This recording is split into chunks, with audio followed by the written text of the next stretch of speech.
Also, very quick, I just want to make a second separate video, so that way it's like 2 or 3 separate parts. But I'm just trying to get everything in one video, so I'm kind of doing 2 separate parts, maybe 3. But so the second part right here is, if you notice in my other video when my steering wheel was only going halfway and wasn't going all the way to the right, so when I turned the wheel all the way to the right, like it is right now, it wasn't sticking all the way to the right.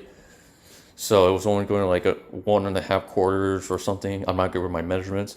So what was happening is the bolt that holds the adapter, if I say it right, for the disc brake caliper kit.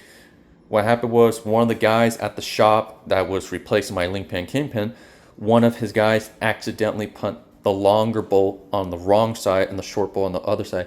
So I let him know, and I took it back to him, and he was happy to fix it for me very quick so we could make the steering proper.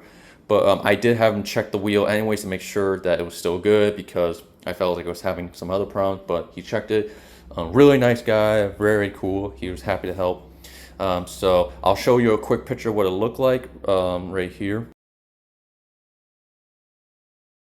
So I'm not sure if you can see, I'll try to point because of my hand, because the car's not on the jack, so it's kind of hard to show.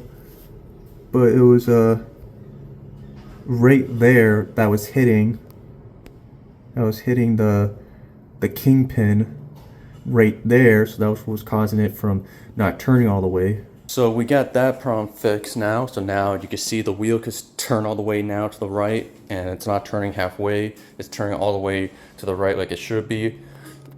I'm not sure what the steering ratio is. I assume it's for every car that's supposed to be.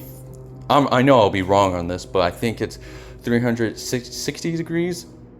But I'm pretty sure I'm wrong. I know I'm gonna get yelled at for that. Be like, no, it's actually this. But if you know what it is, let me know in the comments so that way I know. But the whole point was trying to figure out why it was not only turning halfway.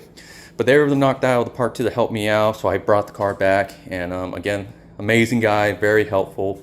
But yeah, that's the second part of what was going on for the steering wheel. But yeah, that's the update there. But now the next thing to do is to replace the oil pressure switch that's leaking. If you saw that in my last video also. And to also replace the valve cover, because the valve cover is leaking. But yeah, stay tuned for that, because we're going to be replacing that too on him, so we can stop the leak.